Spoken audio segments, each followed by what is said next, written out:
الحمد لله نحمده ونستعينه ونؤمن به ونتوكل عليه ونعوذ بالله من شرور أنفسنا ومن سيئات أعمالنا من يهده الله فلا مضل له ومن يضلل فلا هادي له أشهد أن لا إله إلا الله وأشهد أن محمدا عبده ورسوله أرسله بالهدى ودين الحق ليظهره على الدين كله ولو كره المشركون اللهم صل على محمد وعلى آل محمد كما صليت على إبراهيم وعلى آل إبراهيم وبارك على محمد وعلى آل محمد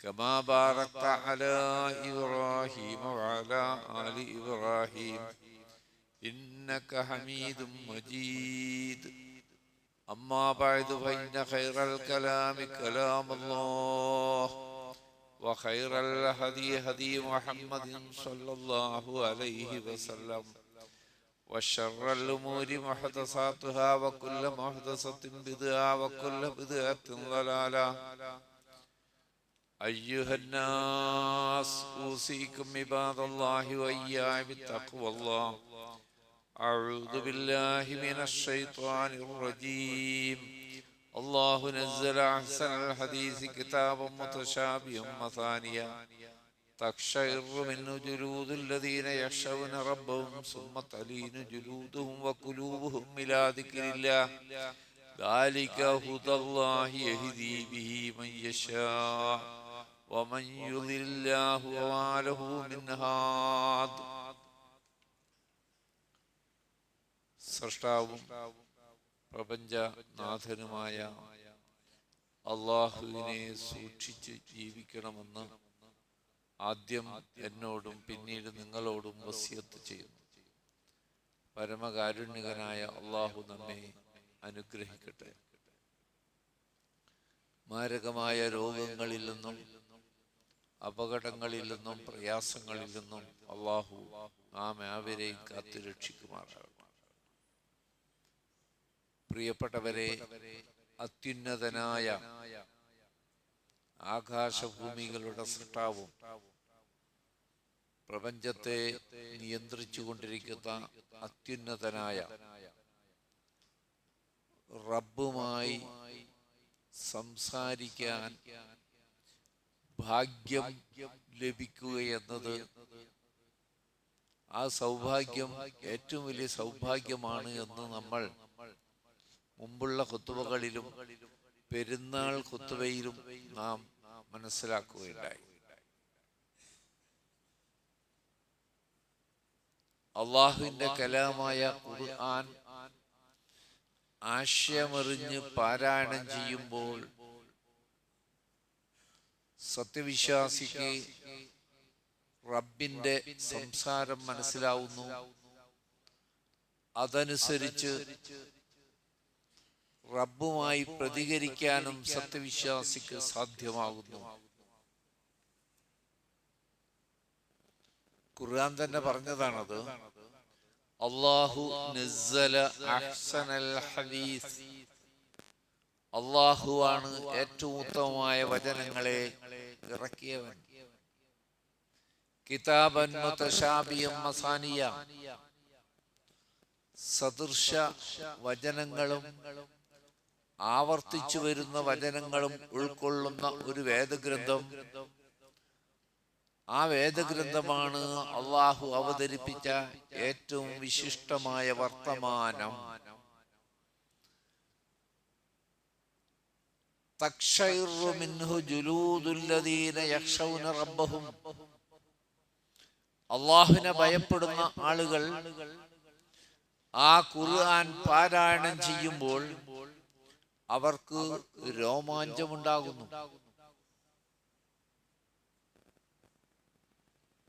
സുമ്മ തലീനു ജുലൂദുഹും വഖുലൂബുഹും ഇലാ ദിക്രില്ലാഹ്. പിന്നീട് അവരുടെ തൊലികളും ഹൃദയങ്ങളും അള്ളാഹുവിന്റെ സ്മരണയിലേക്ക് നേർമയായിക്കൊണ്ടിരിക്കും.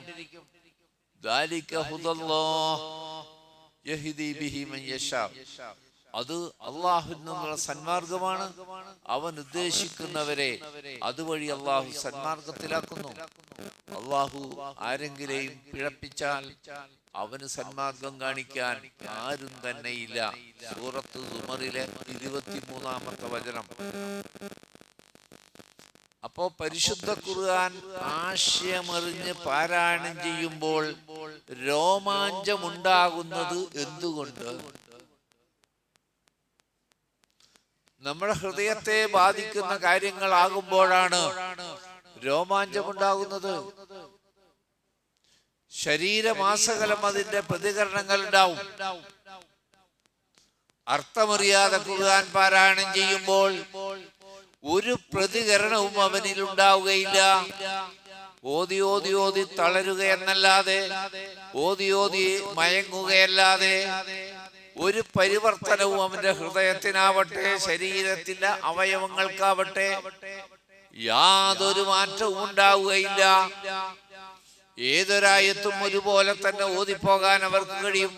അള്ളാഹ് പറയുന്നത്, അള്ളാന്റെ കലാം, അള്ളാഹുവിന്റെ വർത്തമാനം അത് പാരായണം ചെയ്യുമ്പോഴോ കേൾക്കുമ്പോഴോ സംഭവിക്കുന്നത് റബ്ബിനെ ഭയപ്പെടുന്ന ദാസന്മാർ രോമാഞ്ചമുണ്ടാകുന്നു. തൊലിയിൽ സംഭവിക്കുന്ന മാറ്റം, അത് ഹൃദയത്തിൽ തട്ടി തൊലിയിൽ സംഭവിക്കുന്ന മാറ്റമാണത്.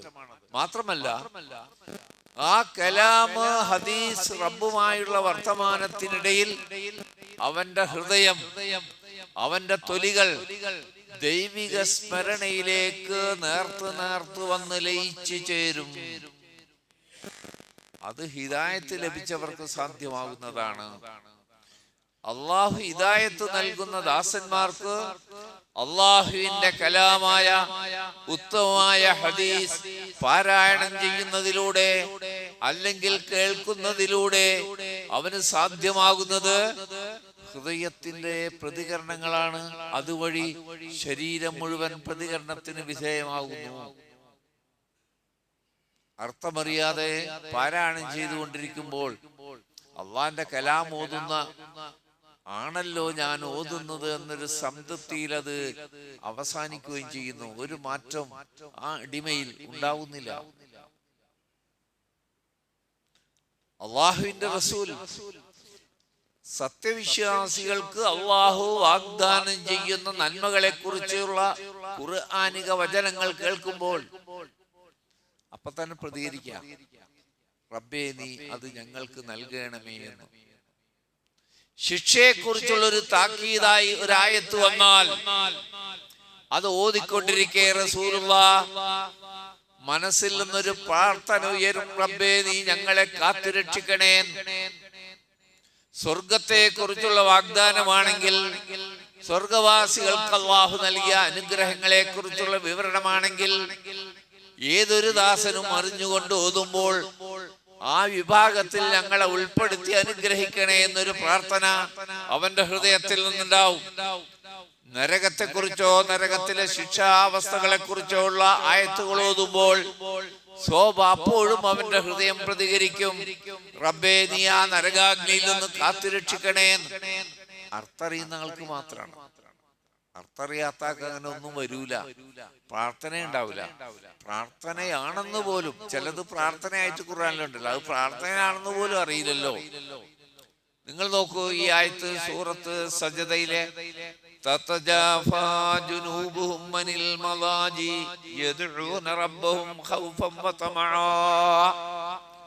അല്ലാഹു ഇഷ്ടപ്പെട്ട ദാസന്മാരുടെ ഗുണം അല്ലാഹു പറയുകയാണ്, തതജാഫാ ജുനൂബുഹും അനിൽ മളാജി, അവർ കിടന്നുറങ്ങിക്കൊണ്ടിരിക്കുന്ന വിരിപ്പിൽ നിന്ന് അവരുടെ പാർശ്വഭാഗങ്ങൾ ഇതാ അകന്നു പോകുന്നു.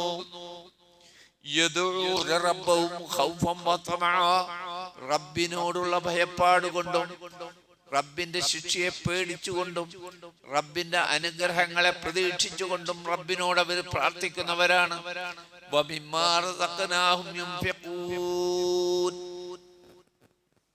അള്ളാഹു നൽകിയതിൽ നിന്ന് അവർ അള്ളാഹുവിന്റെ മാർഗത്തിൽ ചിലവഴിക്കുന്നവരാകുന്നു. എല്ലാവരും കിടന്നുറങ്ങാൻ ഇഷ്ടപ്പെടുന്ന സന്ദർഭത്തിൽ, ശരീരം വിരിപ്പിലേക്ക് കൂടുതൽ അമരുന്ന സന്ദർഭത്തിൽ വിട്ടകലുന്നു. കിടക്കാൻ പറ്റിയ സമയമല്ലത്. എല്ലാവരും കിടന്നുറങ്ങുന്നു, ശാന്തം. ഈ സമയത്ത് എന്റെ റബ്ബിനോട് തനിച്ചായി പ്രാർത്ഥിക്കാൻ പറ്റുന്ന സന്ദർഭമാണിത്. അവന്റെ ശരീരം വിരിപ്പിൽ നിന്ന് ഇങ്ങനെ പൊന്തുകയാണ്. അല്ലാഹു പറയാണ് അവന്റെ പാർശ്വങ്ങൾ. എന്നിട്ട് അവൻ റബ്ബിനോട് പ്രാർത്ഥിക്കാം. ഏത് സന്ദർഭത്തിലെ പ്രാർത്ഥനയിലും, നമസ്കാരത്തിലെ പ്രാർത്ഥനയിലും ഒന്നുകിൽ ഖൗഫ് അല്ലെങ്കിൽ തമഅ, അതായത് ശിക്ഷയെക്കുറിച്ചുള്ള ഭയപ്പാടും റബ്ബിന്റെ കാരുണ്യത്തെക്കുറിച്ചുള്ള പ്രതീക്ഷയുമാണ് പ്രാർത്ഥിക്കുമ്പോഴും നമസ്കരിക്കുമ്പോഴും മറ്റിതര ഇബാദത്തുകൾ ചെയ്യുമ്പോഴും നമുക്ക് പ്രേരകമായി തീരുന്നത്. തുടർന്നുള്ള പറയുന്നു, ഫലാ തഅലമു നഫ്സും മാ ഉഖ്ഫിയ ലഹും മിൻ ഖുർറത്തി അയ്യുനിൻ ജസാഅൻ ബിമാ കാനൂ യഅമലൂൻ. എല്ലാവരും കിടന്നുറങ്ങുമ്പോൾ വിരിപ്പിൽ നിന്ന് എഴുന്നേറ്റ് റബ്ബിനോട് പ്രാർത്ഥിക്കുന്ന ദാസന്മാരെ സംബന്ധിച്ച് പറഞ്ഞല്ല പറയുന്നു, ഫലാ തഅലമു നഫ്സുൻ, ഒരു വ്യക്തിക്കും അറിയില്ല, മാ ഉഖ്ഫിയ ലഹും, അവർക്കായി റബ്ബ് മറച്ചു വെച്ചിട്ടുള്ളത്, മിൻ ഖുർറത്തി അയ്യുനിൻ, അവരുടെ കണ്ണുകളെ കുളിർപ്പിക്കുന്ന, മനസ്സിനെ ആനന്ദിപ്പിക്കുന്ന എന്തെല്ലാം സംവിധാനങ്ങളാണ് സ്വർഗത്തിൽ അല്ലാഹു അവർക്കായി ഒളിച്ചു വെച്ചിട്ടുള്ളത് എന്ന് ഒരു അടിയാനും അറിയുന്നതല്ല. ജസാഅൻ ബിമാ കാനൂ യഅമലൂൻ. ദുനിയാവിൽ വെച്ച് അമല് ചെയ്തതിന്റെ ഫലമായി, പ്രതിഫലമായി, റബ്ബിന്റെ പ്രീതി ആഗ്രഹിച്ചുകൊണ്ട്, റബ്ബിന്റെ പ്രതിഫലം ആഗ്രഹിച്ചുകൊണ്ട് അമല് ചെയ്തവർക്ക് അതിനുള്ള പ്രതിഫലമായിക്കൊണ്ട് റബ്ബ് ആരെയും അറിയിക്കാതെ, കാണിക്കാതെ ഒരു കണ്ണും കണ്ടിട്ടില്ല. റസൂൽ പറഞ്ഞില്ലേ, ഒരു കണ്ണും കണ്ടിട്ടില്ല, ഒരു കാതും കേട്ടിട്ടില്ല, ഒരു മനസ്സിനും ഭാവനയിൽ കാണാൻ പറ്റാത്തത്ര സുഖ സംവിധാനങ്ങളാണ് റബ്ബുൽ ആലമീനായ തമ്പുരാൻ സ്വർഗലോകത്ത് ചെയ്തു വെച്ചിട്ടുള്ളത്. ഇതിങ്ങനെ ഓതുന്നു വിചാരിക്കാറാണ്. അർത്ഥമറിഞ്ഞ് ആശയമറിഞ്ഞിട്ടാണ് ഓതുന്നതെങ്കിൽ പെട്ടെന്ന് ഓതി അങ്ങോട്ട് പോകൂല. റബ്ബേ, ആ സ്വർഗത്തിന്റെ ആളുകളിൽ എന്നെയും നീ ഉൾപ്പെടുത്തണേ എന്ന് അവന്റെ ഹൃദയം പ്രാർത്ഥിക്കും റബ്ബിനോട്. എന്നിട്ട് അങ്ങോട്ട് കടന്നു പോകുള്ളൂ. വെറുതെ ഓതി പോകാൻ പറ്റില്ല. സ്വർഗലോകത്ത് റബ്ബ് സ്വർഗവാസികൾക്ക് ചെയ്തു വെച്ചിട്ടുള്ള അനുഗ്രഹങ്ങളെ കുറിച്ചുള്ള വചനങ്ങൾ ഓതുമ്പോ അത് റബ്ബിനോട് ചോദിക്കുന്നു. അവൻ ചോദിച്ചിട്ട് അടുത്ത ആയത്തിലേക്ക് പോകുള്ളൂ എന്നർത്ഥം. നമുക്ക് ഒന്നും ഇടക്ക് നിൽക്കേണ്ടി വരില്ല. ആദ്യം മുതൽ തുടർച്ചയായിട്ട് ഓതിപ്പോകാൻ പറ്റും. അതാണ്. തിരിച്ച് നരകത്തെ കുറിച്ചുള്ള ഒരു വിവരണമാണ് വരുന്നതെങ്കിലോ ആ നരകാഗ്നിയിൽ നിന്ന് കാവല് ചോദിക്കാതെ ഒരു അടിമക്ക് അങ്ങോട്ട് മുന്നോട്ട് പോകാൻ കഴിയില്ല. നിങ്ങൾ നോക്കൂ, സൂറത്ത് അൽ കഹ്ഫിലെ വചനം, വഖുലിൽ ഹഖ്ഖു മിർ റബ്ബിക്കും, നബിയെ പറഞ്ഞേക്കൂ, ഇത് റബ്ബിൽ നിന്നുള്ള സത്യമാണ്. ഫമൻ ശാ ഫൽയുമിൻ വമൻ ശാ ഫൽയക്ഫുർ, ഇഷ്ടമുള്ളവർക്ക് വിശ്വസിക്കാം, ആഗ്രഹിക്കുന്നവർക്ക് തള്ളിക്കളയാം. നബിയെ ഖുർആൻ ഓതി കേൾപ്പിച്ചുകൊണ്ട് അവരോട് പറയൂ, ഇത് നിങ്ങളുടെ റബ്ബിൽ നിന്നുള്ള സത്യം തന്നെയാണ്. ഫമൻ ശാ ഫൽയുമിൻ, ഉദ്ദേശിച്ചവർക്ക് വിശ്വസിക്കാം, വമൻ ശാ ഫൽയക്ഫുർ, ഉദ്ദേശിച്ചവർക്ക് തള്ളിക്കളയാം, നിരാകരിക്കാം, അവിശ്വസിക്കാം. പക്ഷേ ഇന്നാ അഅ്തദ്നാ ലിൽസാലിമീന നാറാ, അല്ലാഹുവിലുള്ള സത്യങ്ങളെ നിരാകരിക്കുന്ന അക്രമികൾക്ക് അല്ലാഹു നരകത്തെ തയ്യാറാക്കിയിട്ടുണ്ട്. അഹാത ബിഹിം സുറാദിഖുഹാ, ആ നരകാഗ്നിയിൽ, നരക തീജ്വാലകളിൽ ആളിക്കൊണ്ടിരിക്കെ തന്നെ തീ കൊണ്ടുള്ള പുതപ്പുകളാണ് അവൻ, തീ കൊണ്ടുള്ള കൂടാരങ്ങൾ അവനെ വലയം ചെയ്യും. ദാഹത്തിന്റെ കാഠിന്യം കൊണ്ട് നരക അവകാശികൾ ദാഹജലം ചോദിച്ചാൽ ലോഹമുരുകിയ പോലുള്ള ഒരു പാനീയമാണ് കുടിപ്പിക്കാൻ കൊടുക്കുക. യശ്ഫിൽ വുജൂഹ്, റബ്ബേ നീ ഞങ്ങൾ കാത്തുരക്ഷിക്കണം. ദാഹത്തിന്റെ കൊടുമ്പ് കൊണ്ട് ലോഹമുരുകിയ പാനീയം കുടിക്കാൻ ശ്രമിക്കുമ്പോൾ കുടിക്കാൻ അടുപ്പിക്കുമ്പോഴേക്കും മുഖം കരിച്ചു കളയും ആ പാനീയം. അല്ലാഹു നമ്മളെ കാത്തുരക്ഷിക്കട്ടെ. റബ്ബ് പറയാം എത്ര മോശപ്പെട്ട പാനീയമാണെന്നറിയത്. ആ നരകം എന്നത് വളരെ മോശപ്പെട്ട വിശ്രമ കേന്ദ്രം കൂടിയാകുന്നു. നമ്മളെല്ലാവരെയും, നമ്മുടെ മാതാപിതാക്കളെയും ഇണകളെയും സന്തതികളെയും എല്ലാം അല്ലാഹു ഇത്തരം നരകാഗ്നിയിൽ നിന്ന് കാത്തുരക്ഷിക്കുമാറാകട്ടെ. ഇത് എറിഞ്ഞു ഓതുന്ന ഒരാൾ ഈ ആയത്ത് അറിയാതെ ഓതുന്ന നല്ല പരിചയം നമുക്ക്. നമ്മ എന്നെ ഓതിക്കൊണ്ടിരിക്കുന്നതിനെ തെളിവ് ഈ ആയത്തോതും അപ്പുറത്തെ ആയത്തോതും ഒക്കെ ഓതുമല്ലോ. ഒരു മാറ്റം തമ്മിൽ വ്യത്യാസം ഉണ്ടാവില്ലോ. അള്ളാഹുമായി ഒന്ന് തനിച്ചിരിക്കാൻ പറ്റുന്നില്ലല്ലോ നമ്മൾ. എന്റെ റബ്ബാണല്ലോ എന്നോട് സംസാരിച്ചത്. അപ്പൊ തിരിച്ച് റബ്ബിനോട് കാവല്ല ചോദിക്കുമോ? അവൻ സ്വർഗത്തെ കുറിച്ച് പറയുമ്പോ ആ അവകാശികൾ പെടാൻ അവൻ അള്ളാഹുവിനോട് തൗഫീഖിനെ ചോദിക്കും. ഇനി നോക്കൂ നിങ്ങൾ, സൂറത്ത് ഇബ്രാഹിമിലെ ജഹന്നം, അക്രമിയായ റബ്ബിൽ നിന്നുള്ള സത്യങ്ങളെ നിരാകരിച്ച ആളുകളെ പറ്റി തന്നെയാണ് പറഞ്ഞത്. മിംവറാഇഹി ജഹന്നം, അവന്റെ തൊട്ടു പിറകെ നരകാഗ്നിയുണ്ട്, ജഹന്നമുണ്ട്. വയുസ്കാ മിൻ മാഇൻ സ്വദീദ്, രക്തവും ജലവും കൂടിക്കലർന്ന ദുർനീരിൽ നിന്നാണ് ആ നരകത്തിൽ അവന് പാനീയമായി കുടിപ്പിക്കപ്പെടുക. റബ്ബ് നമ്മളെ കാത്തുരക്ഷിക്കട്ടെ. ഒരിക്കലും ഒരാൾക്ക് കുടിക്കാൻ കഴിയാത്ത ദുർനീരാണത്. ആ ദുർനീരിൽ നിന്നാണ് ആ നരകാഗ്നിയിലുള്ളവർക്ക് കുടിപ്പിക്കാൻ കൊടുക്കുക. യതജറഅഹു, ദാഹത്തിന്റെ കാഠിന്യം കൊണ്ട് ആ ദുർനീര് കുടിച്ചിറക്കാൻ ആ നരകപാപികൾ ശ്രമിക്കും. ഒരു തുള്ളി പോലും തൊണ്ടയിൽ നിന്ന് താഴോട്ടിറങ്ങില്ല. റബ്ബേ, നീ ഞങ്ങളെ കാത്തുരക്ഷിക്കണേ. ദാഹത്തിന്റെ കൊടിമ കൊണ്ട് അതങ്ങ് കുടിച്ചിറക്കാൻ അവൻ ശ്രമിക്കും, പാപിയായ മനുഷ്യൻ. പക്ഷേ വലായക്കാതെ ഒരു തുള്ളി പോലും തൊണ്ടയിൽ നിന്ന് താഴോട്ടിറങ്ങില്ല. ചുറ്റുപാട് നിന്നും മരണം അവനെ പൊതിയുന്ന പോലെ ഒരു അനുഭവമാണ് അവനുണ്ടാവുക. തൊണ്ടയിൽ ഒരു വസ്തു കുടുങ്ങിയാൽ അത് പുറത്തേക്കും പോകുന്നില്ല, കീഴോട്ടിറങ്ങുന്നുമില്ലെങ്കിൽ മനുഷ്യൻ അനുഭവിക്കുന്ന ആ അവസ്ഥ ഒന്ന് ആലോചിച്ച് നോക്കിയേ നിങ്ങൾ. അതാണല്ലോ പറഞ്ഞത്, എല്ലാ ഭാഗത്തു നിന്നും മരണം അവനെ പൊതിയുന്ന പോലെ. എന്നാൽ മരിക്കുകയുമില്ല. നരകത്തിലെ ഏറ്റവും വലിയ ദുരിതം എന്താണെന്നറിയോ? മരിക്കൂല എന്നുള്ളതാണ്.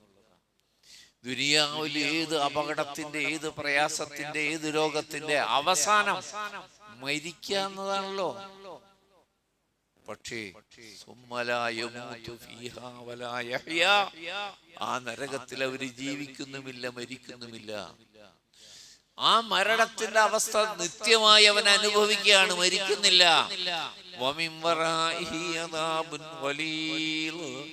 ഇത് മാത്രമല്ല, അതിന്റെ പിറകിൽ ഇനിയും കഠിനമായ ശിക്ഷകളാണ് അവനെ കാത്തിരിക്കുന്നത്. ഈ ആയത്ത് അറിഞ്ഞിട്ടാണ് ഒരാൾ ഓതുന്നത്, അർത്ഥറിഞ്ഞിട്ടാണ് ഈ ആയത്ത് ഓതുന്നതെങ്കിൽ അവന്റെ മനസ്സെന്തായിരിക്കും, അവന്റെ ഹൃദയം എന്തായിരിക്കും? മനസ്സിലായി? വ്യത്യാസം മനസ്സിലാവില്ലേ? വ്യത്യാസം മനസ്സിലാവില്ലേ? അറിഞ്ഞോതുന്നവൻ ആ നരകത്തിൽ നിന്ന് രക്ഷപ്പെടാനുള്ള വഴി അവിടെ വെച്ച് ഈ ആയത്ത് ഓതിയ വശം അവൻ റബ്ബിനോട് പ്രാർത്ഥിക്കുക മാത്രമല്ല, ആ നരകത്തിൽ പെടാതിരിക്കാനുള്ള വഴി അവൻ തേടും. സ്വർഗത്തെ കുറിച്ച് ഓതുമ്പോൾ ആ സ്വർഗം റബ്ബിനോട് ചോദിക്കുക മാത്രമല്ല, ആ സ്വർഗത്തിൽ എത്തിപ്പെടാനുള്ള മാർഗം അവൻ അവലംബിക്കും. ഓതിക്കഴിയുമ്പോ തന്നെ സഹാബത്ത് ഖുർആനൊക്കെ അധികം ഓതിയപ്പോ അവർക്കുണ്ടായ മാറ്റങ്ങൾ അതാണ്. നമ്മള് അവരെ പോലെ തന്നെ ഓതുന്നുണ്ട്, ഒരു മാറ്റത്തിനും വിധേയമല്ല നമ്മൾ. അത് അർത്ഥമറിയാത്തത് കൊണ്ടാണ്, ആശയമറിയാത്തത് കൊണ്ടാണ്.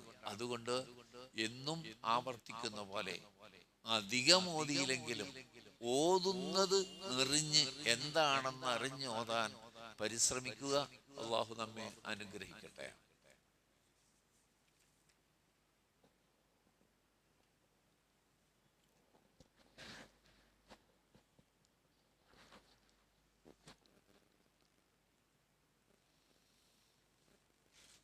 അൽഹംദുലില്ലാഹ്. اللهم صل على محمد وعلى آل محمد. أيها الناس أوصيكم عباد الله وإياي بتقوى الله. അള്ളാഹുവിനെ സൂക്ഷിക്കണമെന്ന് ഒരിക്കൽ കൂടി എന്നെയും നിങ്ങളെയും ഓർമ്മപ്പെടുത്തുന്നു. റബ്ബ് നമ്മളെ അനുഗ്രഹിക്കട്ടെ. നേരത്തെ സൂചിപ്പിച്ച പോലെ നാം ഖുർആൻ പാരായണം ചെയ്തുകൊണ്ടിരിക്കെ, ഖുർആൻ കേട്ടുകൊണ്ടിരിക്കെ, കേൾക്കുന്നതിന് പുണ്യം അതുകൊണ്ടാണ്. ഒരാൾ ഓതുന്നത് കേൾക്കുന്നതും പുണ്യമാണ്, ഓതുന്നതും പുണ്യമായത്. രണ്ടവസ്ഥയിലും അവന്റെ ഹൃദയത്തെ, വിശ്വാസിയുടെ ഹൃദയത്തെ അത് മതിക്കും. നന്മയിലേക്കുള്ള പ്രേരണ ആ വചനങ്ങൾ അവന് നൽകും. തിന്മയിൽ നിന്നുള്ള പിന്മാറ്റത്തിനുള്ള പ്രേരണയും ആ വചനങ്ങൾ അവൻ നൽകും. ചില ആയത്തുകൾ പ്രാർത്ഥനയായിരിക്കും. അർത്ഥറിയാത്ത ആള് മറ്റേ ആയത്ത് ഓതിയ പോലെ തന്നെ അതും ഓതിപ്പോകും. സൂറത്ത് ഫുർഖാനിൽ അല്ലാഹ് പറയാണ്, വല്ലദീന യഖൂലൂന റബ്ബന സ്രിഫ് അന്നാ അദാബ ജഹന്നം ഇന്ന അദാബഹാ കാന ഖറാമാ വഇന്നഹാ സാഅതു മുസ്തഖറൻ വമുഖാമാ. നമുക്കറിയാം, സൂറത്ത് ഫുർഖാന്റെ അവസാന ഭാഗം ഇബാദുർ റഹ്മാന്റെ ഗുണങ്ങൾ വിശദീകരിക്കലാണ്. പരമകാരുണ്യകനായ റബ്ബിന്റെ ദാസന്മാരുടെ ഗുണങ്ങൾ എന്താണെന്ന് അള്ളാഹ് വിശദീകരിക്കുന്ന കൂട്ടത്തിൽ പറയാണ്, വല്ലദീന യഖൂലൂന, ആ ദാസന്മാർ റബ്ബിനോട് പ്രാർത്ഥിക്കുന്നവരാണ്. റബ്ബന സ്രിഫ് അന്നാ അദാബ ജഹന്നം, ജഹന്നമിന്റെ ശിക്ഷയിൽ നിന്ന് നീ ഞങ്ങളെ മാറ്റിക്കളയണമേ, തെറ്റിച്ചു കളയണമേ റബ്ബേ. ഇന്ന അദാബഹാ കാന ഖറാമാ, നിശ്ചയമായും നരകത്തിലെ ശിക്ഷ അത് നീങ്ങിപ്പോകാത്തതാണ്, മാറിപ്പോകാത്തതാണ്, ലഘൂകരിക്കപ്പെടാത്തതാണ്. ദുനിയാവിലെ എല്ലാ വേദനകൾക്കും കാലത്തിന്റെ ദൈർഘ്യം കൊണ്ട് മാറ്റങ്ങൾ ഉണ്ടാവും.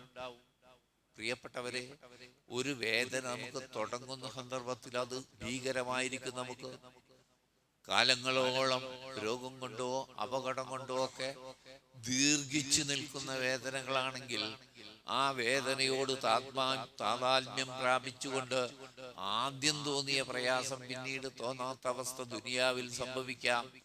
ചൂടും അങ്ങനെയാണ്. ചൂട് കൈകാര്യം ചെയ്യുന്ന ആൾക്ക് ആദ്യമായി ഒരു തീക്കനൽ തൊട്ടാൽ നമ്മുടെ കൈ പൊള്ളും.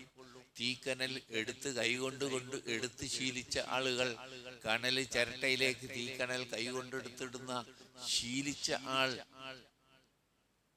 സാധിക്കുന്നു, കൈ പൊള്ളുന്നില്ല, നമ്മുടെ കൈ പൊള്ളും. പണ്ടത്തെ ചായപ്പീടിയയിൽ കലത്തിൽ വെള്ളം തിളപ്പിച്ച് ഒരു നാണയമിട്ട് തിളക്കുന്നതറിയാൻ നാണയം കിടുങ്ങും. വെള്ളം തിളങ്ങുമ്പോ നമ്മളെങ്ങാനും അതിന്റെ മൂടി തുറന്ന് കപ്പ് താത്തിയാൽ കൈ പൊള്ളിപ്പോവും.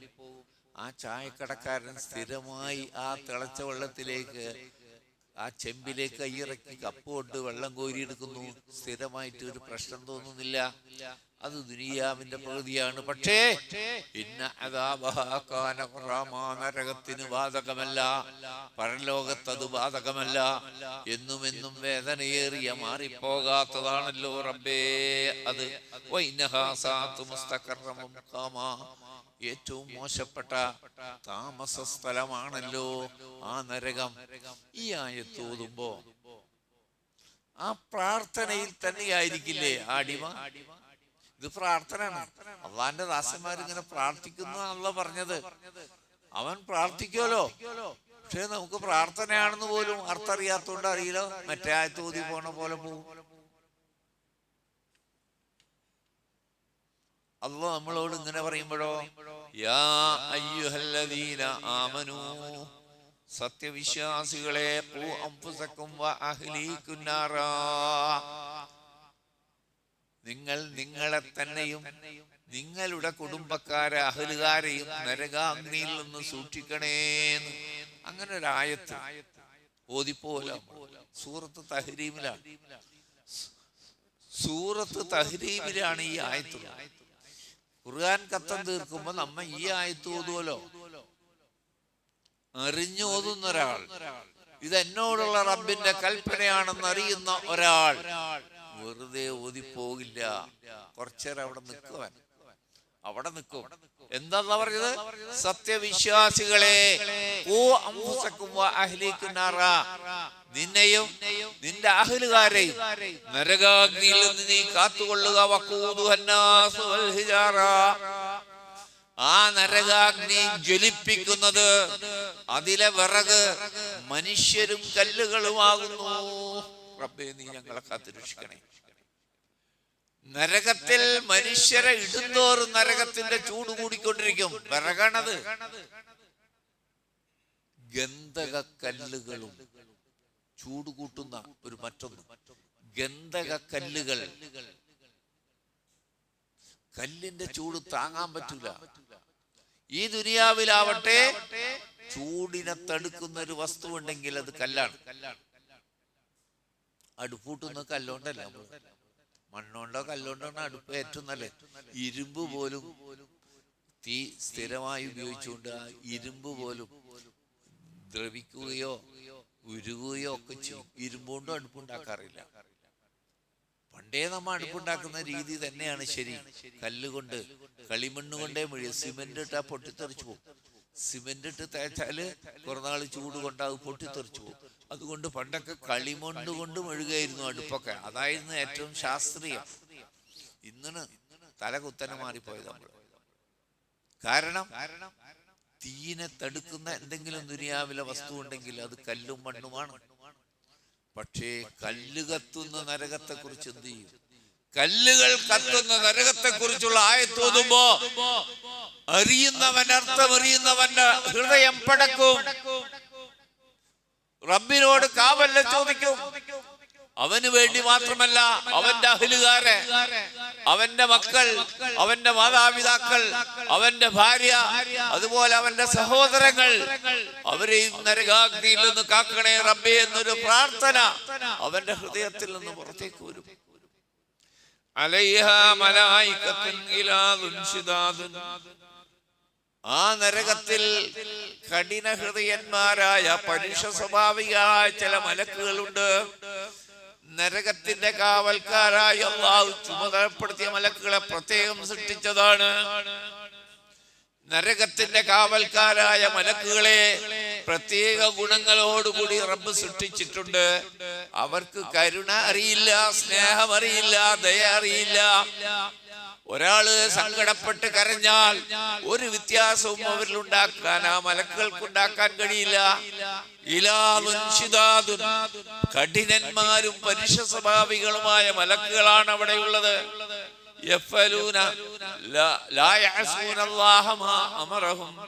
റബ്ബ് കൽപ്പിച്ചതിൽ ധിക്കാരമായി എതിരായി ഒന്നും തന്നെ ആ മലക്കുകൾ ചെയ്യില്ല. എന്താണോ കൽപ്പിക്കപ്പെട്ടത് അങ്ങനെ തന്നെ ചെയ്യുന്ന മലായിക്കത്തുകളാണ്. നമ്മുടെ ഇവിടുത്തെ പോലീസ് പോലെയല്ല എന്നർത്ഥം. നമ്മുടെ നാട്ടിലെ പോലീസല്ല. ഒരുപക്ഷെ ഒരാളെ പിടികൂടാൻ പോലീസ് തീരുമാനിച്ചാൽ അതറിഞ്ഞ മറ്റൊരു പോലീസുകാരൻ വിളിച്ചു പറയും, പിടിക്കാൻ വേണ്ടി മാറിക്കോളാൻ. അങ്ങനെ ഉണ്ടാവും. അങ്ങനെ ചാർജ് ചെയ്യുമ്പോ ചില ഇളവൊക്കെ ഇട്ട് ചാർജ് ചെയ്യും. FIR തയ്യാറാക്കുമ്പോ പലതുണ്ട്. തെളിവ് തന്നെ തൊണ്ടി മുതൽ മാറ്റി സഹായിക്കും. അങ്ങനെ പല ഗുണങ്ങളൊക്കെ ഉണ്ട് ഇവിടെ. പക്ഷെ മലക്കുകൾ അങ്ങനെയല്ല. ഒരു ദയ തോന്നില്ല, അവർക്ക് കരുണ തോന്നില്ല. സങ്കടപ്പെട്ട് നിലവിളിച്ചാലും ഒന്നും തോന്നില്ല. അങ്ങനത്തെ മലക്കുകളെയാണ് നരകത്തിന്റെ കാവൽക്കാരായി നിശ്ചയിച്ചിട്ടുള്ളതെന്ന് ഈ ആയത്ത് ഓതിപ്പോകുമ്പോ നമ്മുടെ ഹൃദയം ഒന്ന് പടക്കും.